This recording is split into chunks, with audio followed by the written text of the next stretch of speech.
Getting a flu shot is one of the most important things you can do to stay healthy this year. Flu shots are available and free to University of Alabama students at sites across campus and at the UA Student Health Center and Pharmacy. Check out our schedule at cchs.ua.edu/flu shot. Call 205-348-6262 for a flu shot appointment at the Student Health Center, or walk up Monday through Friday from 4 to 4:45 p.m. WVUA-FM, Tuscaloosa.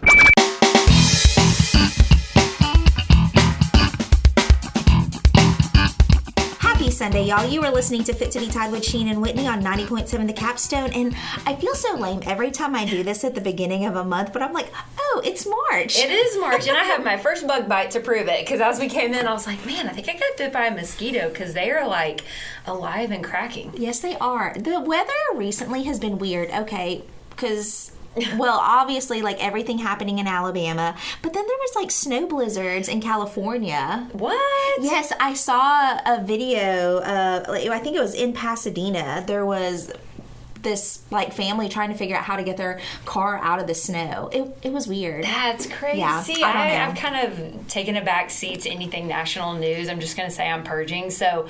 if it's not local news, I don't know what's going on. That's fair. That's fair. Ignorance is bliss, right? Yes. And, I was thinking about it. I was like, what are we going to talk about in this first, little, like, intro segment that we normally do? Because, we kind of go in weird directions. Yes.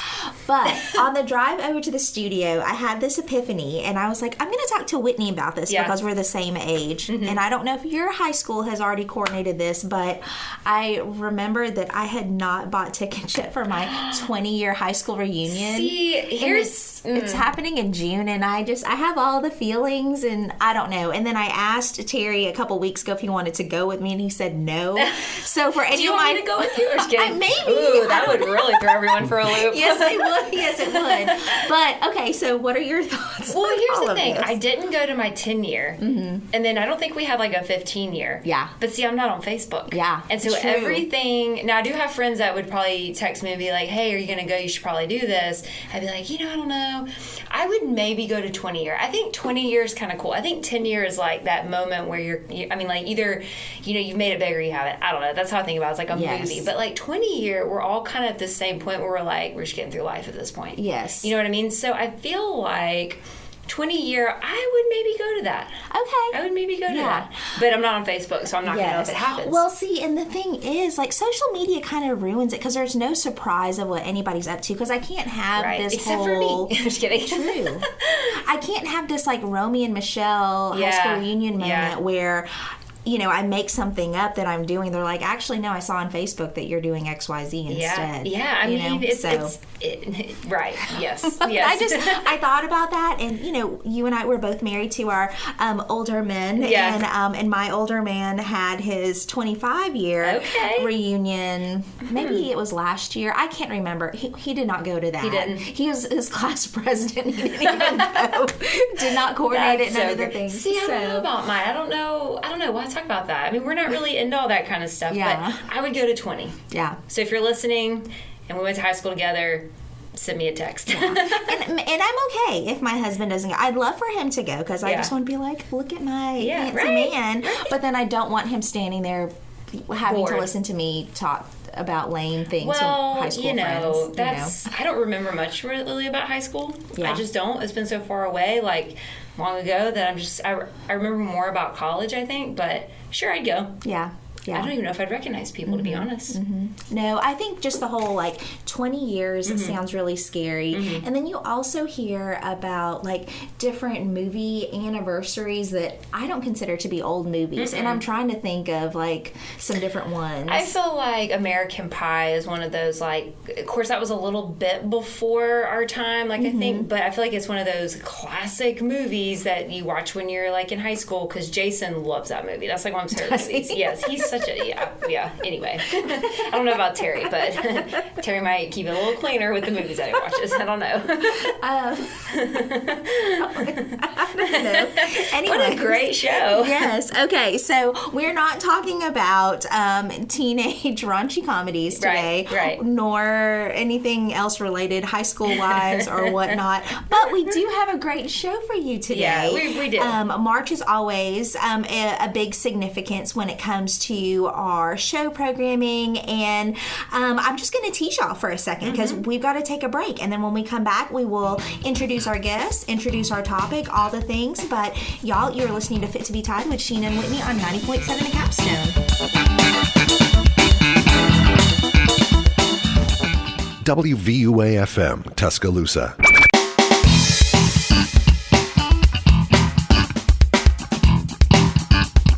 Welcome back. You're listening to Fit2BTide with Sheena and Whitney, and I got Sheena cracking up, and it's great. I love it. It's really funny when you laugh. Well, and that makes me nervous because I've listened to us a couple of times through the podcast and live radio where I'm laughing and I'm like, ooh, that just does not sound the prettiest, but that's okay. But at least you're not like me. I do like a Beavis and Butthead laugh where I literally go, have you ever noticed I do that? I go, so anyway, and just to put that out there, just keep everybody on their toes. But yes, okay, so we got our giggles out. We'll probably be laughing some more. Sure. But we're talking about serious things.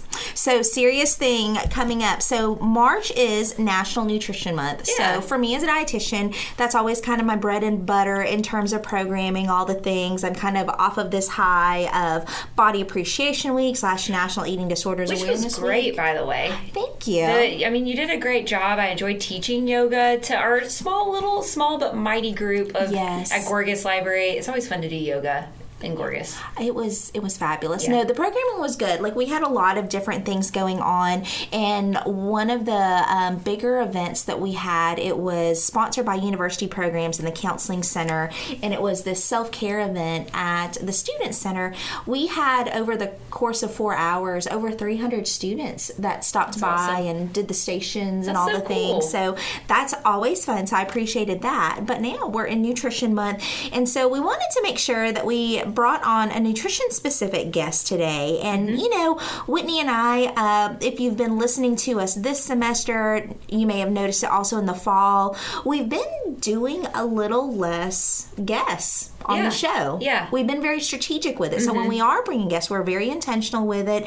And we also really like to have student guests with us. Right. And so one of the things that I wanted to do today was bring on one of the nutrition students who is currently in rotation with me, Mr. Dalton Hall. Dalton, thank you for joining us today. Thank you for having me. Absolutely. Now, Dalton, what we always do for all of our guests, we kind of use this time frame to ask, who is Dalton? Like, tell us. Who is Dalton? Yeah, like, where are you from? Why'd you pick nutrition? Like, let's just start with the basics that you want us to know.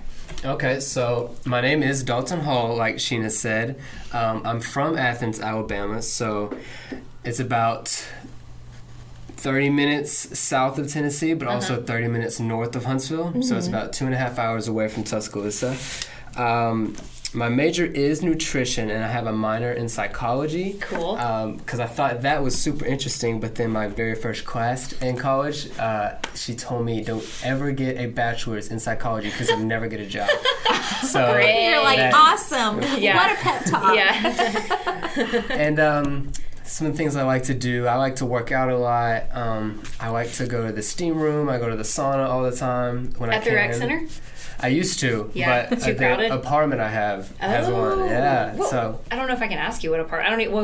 We won't. But I'm kind of curious. We'll talk during the break. But okay, very cool. Well, to kind of go off that, I'm moving to Wisconsin in a few months, and so I'm trying to look at apartments that have a sauna. Oh, that's awesome. That's how much I love going to the sauna, and I'm trying to make sure it's all connected because I'm not trying to go in between where I live and the sauna, and it'd be like 12 degrees outside. That's very smart. This is true. Well, and now Whitney, I saw your face kind of perk up when he mentioned Athens, because just thinking. So Whitney is also from the 256 as well. I am. I'm from nice. Huntsville. Yeah, my sister-in-law lives in Athens. I go up there all the time. But are you born and raised in Athens? That's a good question, because sometimes I run into people on campus and they're from Athens, like for real. Yeah.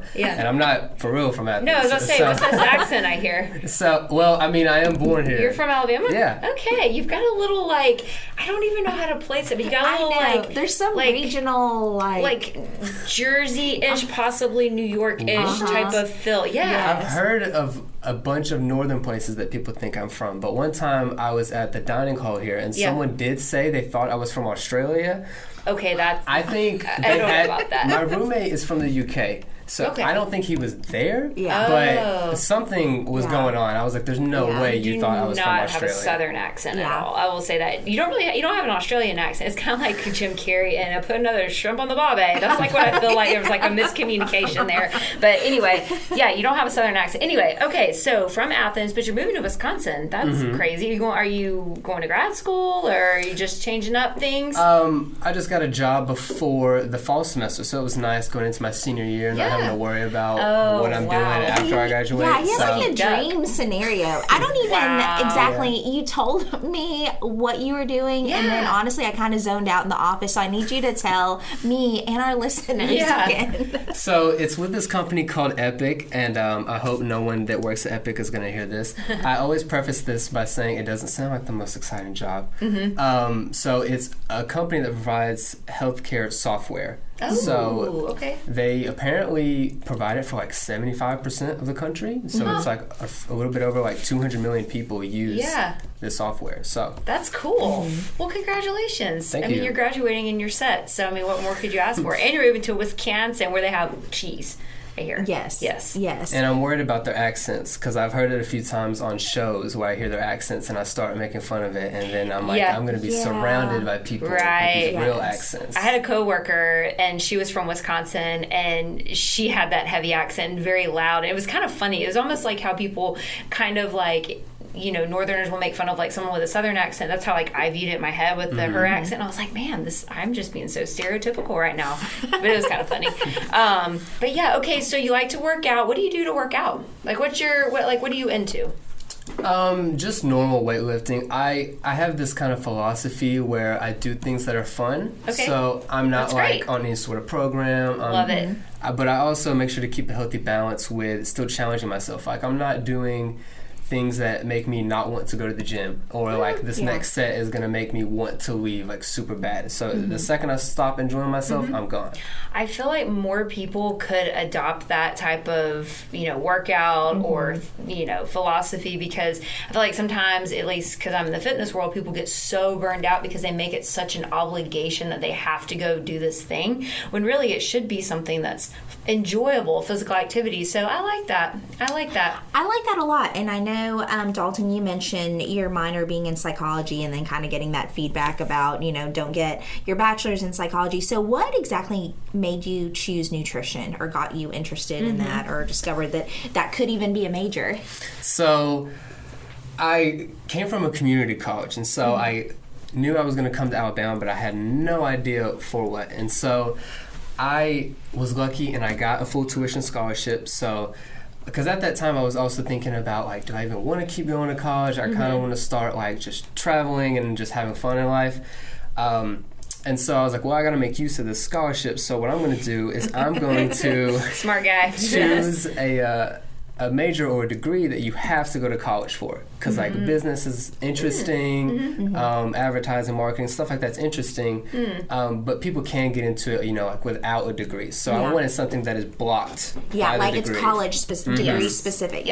And you always have to eat, so it doesn't matter what I do, because I have a bunch of different goals in life. I think I'm going to bounce around. I don't think I'm going to do anything for a long time, and so I wanted something that wasn't going to be I don't want to use the word, but I guess useless. Because like if you go to different fields and your degree doesn't really apply anymore, it's kind of like, what's it here for? So like I said, you got to eat, and everybody's got to eat. That's so right. You chose something that's relevant, and I keep looking at the time of the segment because I have all these questions for you. And so one question I do want to ask before we do go on a break, being a nutrition major, has that shaped your own personal eating habits? Like, I don't know if, like, from the get-go you've always been, like, a certain style of eater and it's continued to be the same, or if your eating has really evolved as you've gotten this nutrition knowledge from, like, the classroom setting.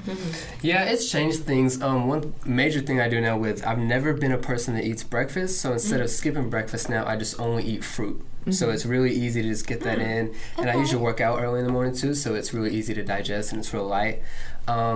And I know this will sound like it's not a big deal, but I eat vegetables now. Like, that's a major deal. I've been living with my roommate for 3 years, and last week he saw me cutting up a cucumber and was like, I've never seen you do this in 3 years. So now I make sure I actually check out the produce section. So you didn't eat vegetables before?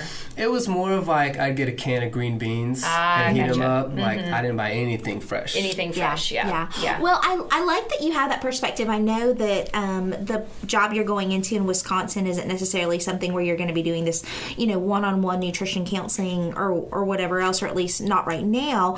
But I think you coming from a place of like, hey, I've been a picky eater before, but I saw the light and, found a way to strategically incorporate produce. Like, that goes a long way, because I think a lot of times, patients are looking for some type of commonality with their practitioner, feeling like the practitioner really understands where they're coming from, so you can speak to that. But I have all these questions. I'm sure Whitney has, like, all of these questions that are bubbling up too, but y'all, we got to take a break. Go grab a sip of water, run to the restroom. Yes, a cucumber, very hydrating, like 99% water, all the things. You were listening to Fit2BTide with Sheena and Whitney on 90.7 The Capstone.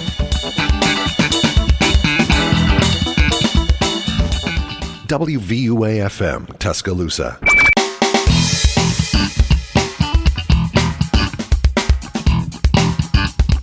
Welcome back, friends. You're listening to Fit2BTide on 90.7 The Capstone, and we're talking about food, which I enjoy talking about because fitness, that's what I do. I get kind of bored sometimes, so that's all I do. So I love it when we have the nutrition talks, because I always learn something, and I love to eat. It's just fun and keeps you alive. And when we bring students on, I feel like, I don't know, we just kind of take some of your youth and energy and we need non-jadedness of your life. And, we take all of that. But, Dalton, before the break, you shared a lot about yourself, hometown, what got you in the nutrition major. You were trying to capitalize on a scholarship. Yeah. Very good business decision, all of the things. And then also how you kind of got enlightened by vegetables. So that's a great segue, kind of thinking about this segment in particular, because, one of the things we wanted to focus on was really, one first question I want to ask is, why do you feel like healthy eating or eating healthy feels so complicated for college students these days? Just in your opinion as a nutrition major and a college student. Well, I think over time it's gotten better. So I think in the past few years it's definitely a lot easier. So people are emphasizing on providing healthy snacks all the time. But one reason I can think of why it's so complicated is just the typical, we're just always packed with stuff to do. So like even with those psychology classes, I have class from 9 to 4. So how am I going to get something for lunch when I have class like before that and after that? I have 15 minutes and it's a 14-minute walk to my next class. So I have to kind of pack things and just do what I can. And then also sometimes me and my girlfriend will go to yoga classes at the rec. Cool. So then that's like another thing where I'm like, all right, I got out of class at 4, but then there's yoga at 5:30. So then I'm real hungry. So how am I going to cook a meal between this time? Yeah. And then how am I going to do yoga if I'm so hungry? And so it's all about like just having things prepped and just... There's just so much that goes into it. Yeah. Now, I think from your answer, I know what this answer is, but are you the type of person that likes to primarily prepare your own meals, or do you rely often on like convenience items out and about because your schedule is so busy? I usually prep my own stuff. So I don't go the hardcore like meal prep like 7 days or something, but like when I cook dinner, I cook enough to where I know I'm going to have like 3 or 4 servings. Because I also get hungry again eating pretty quick, so I usually eat dinner and then kind of eat it again about 3 hours later. Yeah. And then lunch the next day. So yeah. Okay, I like that, because I think, you know, for students that are like you, that can make this a little bit easier because they do have that preference to make things on their own. They're going to be a little bit more proactive.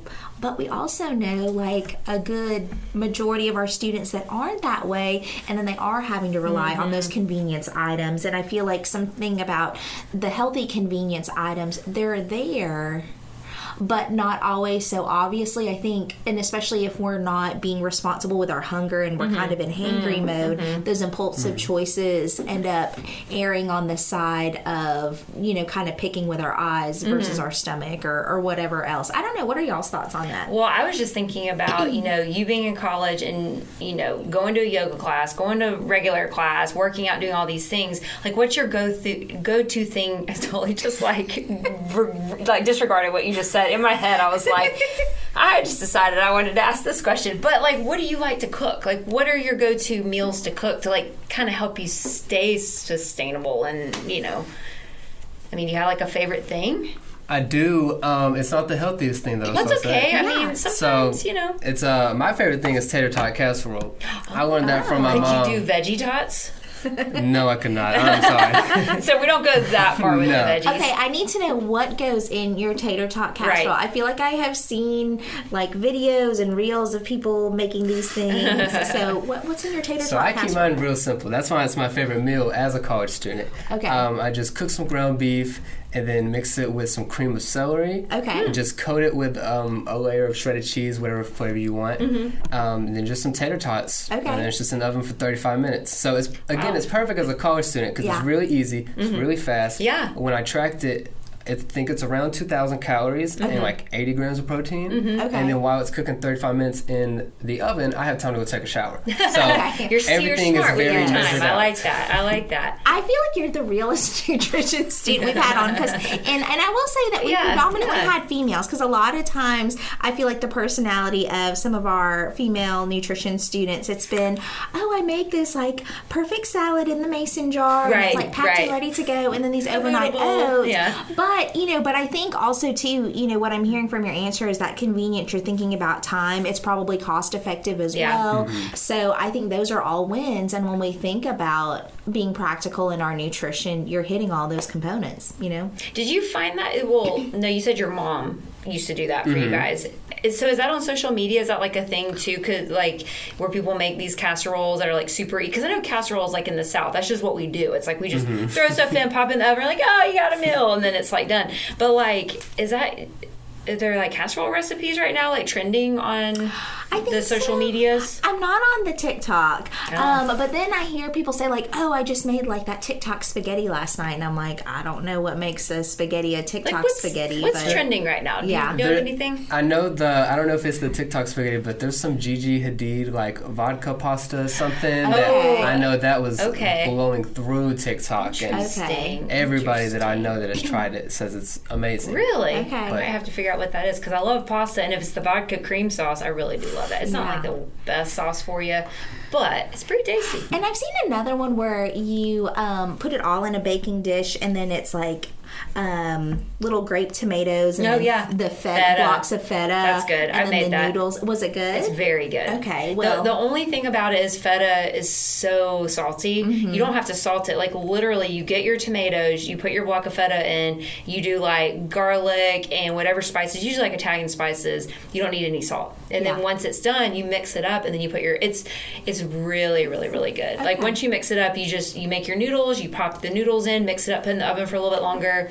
And I've made that before, and that's kind of, so like, I'm a vegetarian. My husband eats meat. He's eating more vegetarian food now because, like, we're just there. Okay, so it's happening. But that was one recipe that I had that I found that someone shared with me from social media, and they were like, this is great, and you can get, some tomatoes in there, and it's a little bit more, I guess, a healthier-ish version of, I don't know, some kind of pasta dish, because it's not from the jar with all the extra sugars. So that was kind of nice. Well, I mean, I think just based on what we're talking about, this is on point with what we were trying to focus on, because one of the other questions that we wanted to talk about, or topics in general, was just that role of social media and the media in general when it's been coming to food and nutrition information. And I feel like with cable channels like Food Network and all the cooking competition shows. Those are fun. Yes, it's made food like very cool and trendy. And then I hate the phrase like food porn, like that drives me insane. But like that's a thing. I don't know. Just all the things. It is a lot cooler now to like cook, and like even guys, because like a lot of times like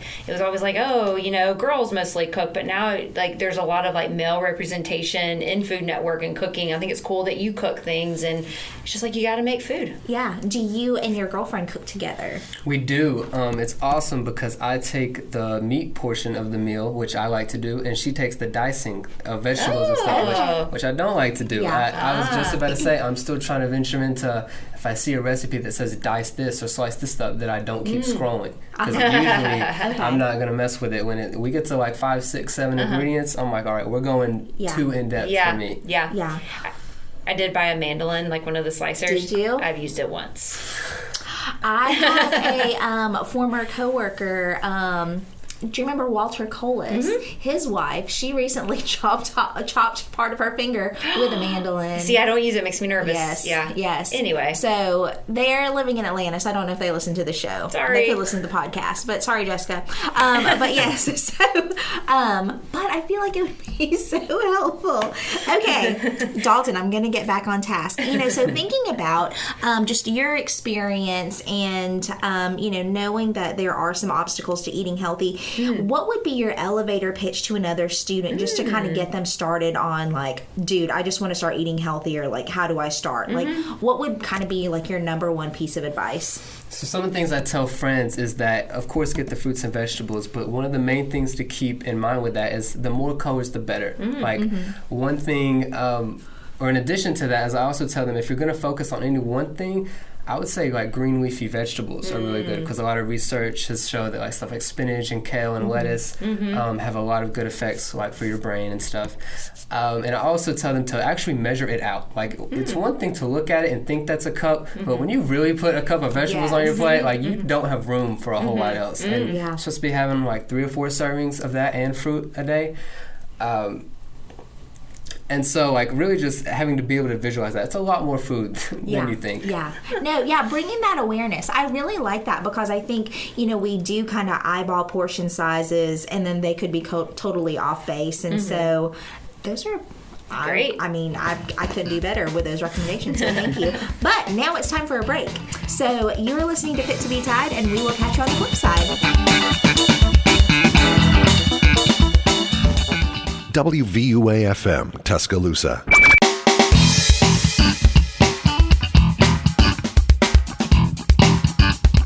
Welcome back, everybody. You're listening to Fit2BTide with Sheena and Whitney, and we have our new friend Dalton here, who is a student, a senior actually, who already has a job, and graduation hasn't even hit. So. He's ahead of the game. He's ahead of the game. But we're talking about nutrition and just being a student in that field. And you really enlightened us on some of the things you like to cook and your outlook and your views on nutrition.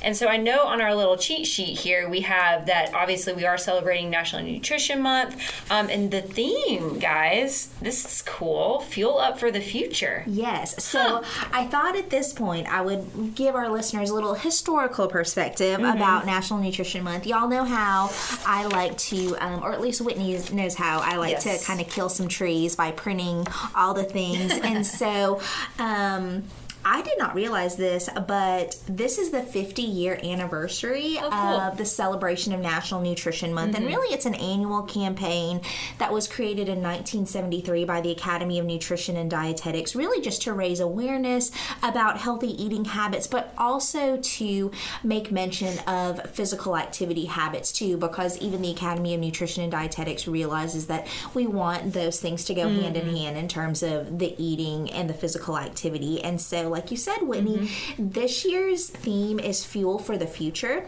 I was telling our nutrition students last week, including Dalton, that when I first heard about this theme, Fuel for the Future, I honestly was thinking of like performance nutrition stuff. Like I was thinking of like exercise nutrition, like all the things, but it's actually with a message of sustainability for like the planet and, you know, thinking about global warming and, you know, all that kind of stuff. So I was like, oh, this is a little like more cerebral than I was thinking it. My first thought was Elon Musk when you said Fuel for the Future. I was like, okay, Elon, what you doing now? Yeah, like, oh, I see where you got your foot in this time. Yeah. But that's cool though. I like that. But yes, so as you know, we were preparing for today's show, I wanted to print off notes for everyone, and I was looking at the Academy's website about kind of what their focused themes are for each week, and I noticed that one of the first things they wanted to kick off within March was a message of eating with the environment in mind. So thinking about more plant-based meals and snacks, you know, thinking about purchasing things with minimal packaging. So I just kind of wanted to open that up to y'all. Like, do you feel like that is part of y'all's thought process when you think about food choices or grocery shopping or whatever else? I'm just going to kind of open the floor to that. I will say, as a college student, I will be honest, it is not on the forefront of my mind. Sure. Choosing things that might cost more, or I'm having to search harder to get to, might have to travel further. That's not on the top of my priority list when I'm going to the grocery store.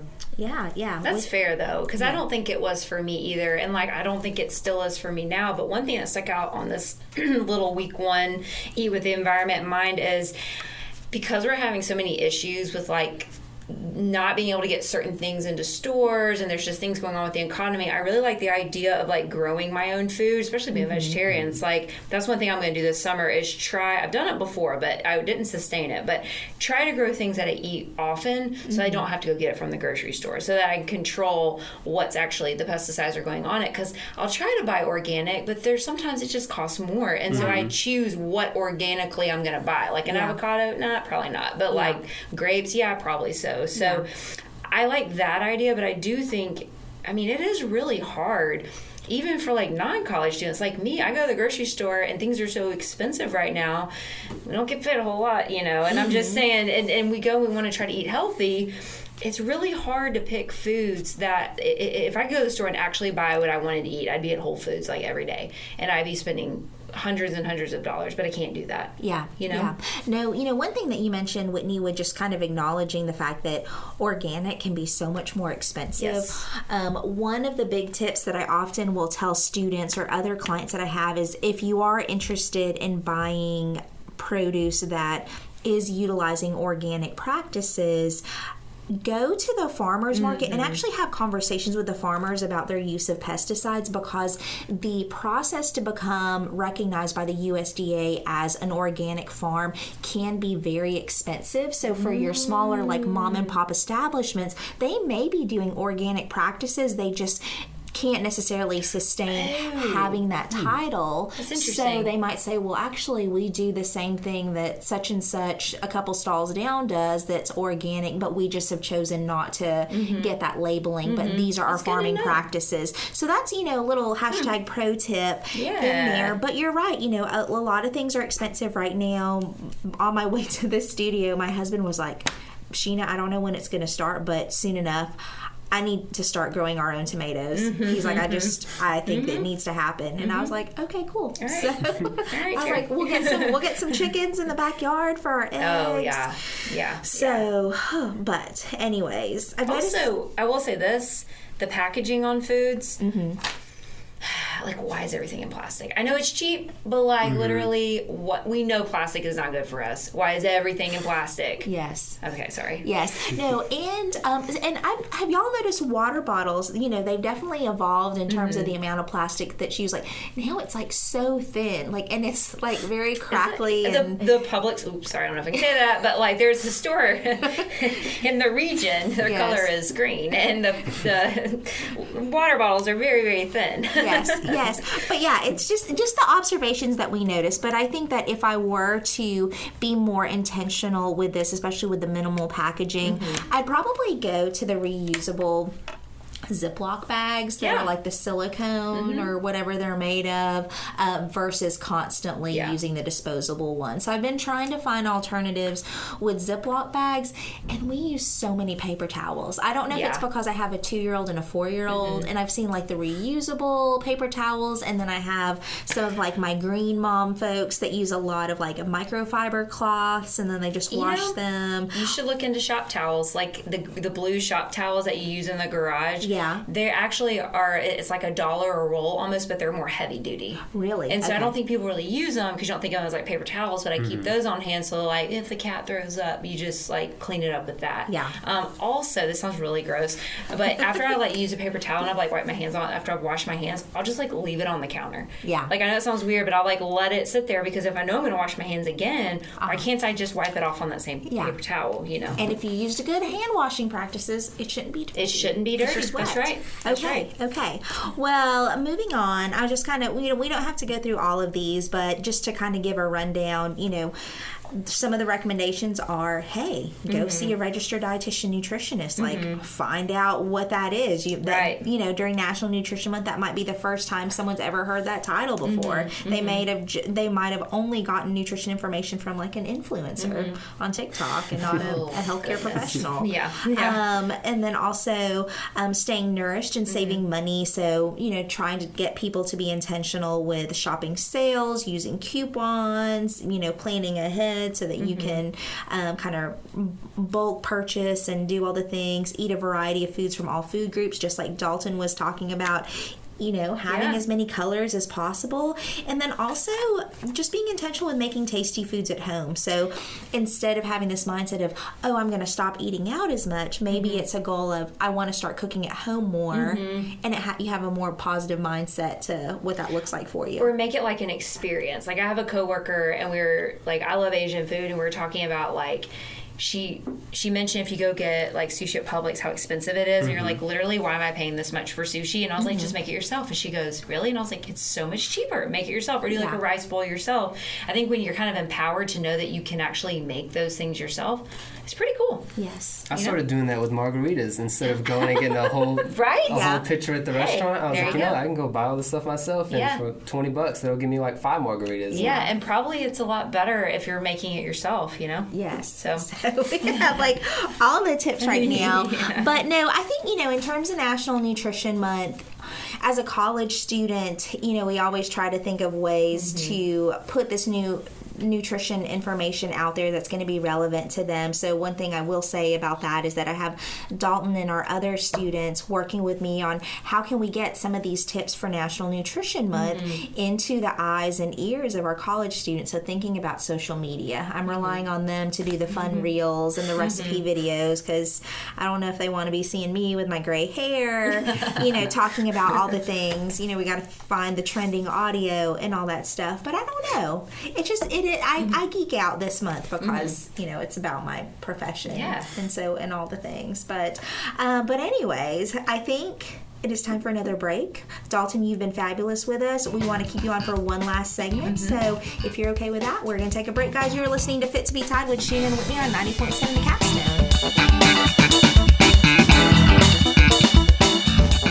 WVUA-FM, Tuscaloosa.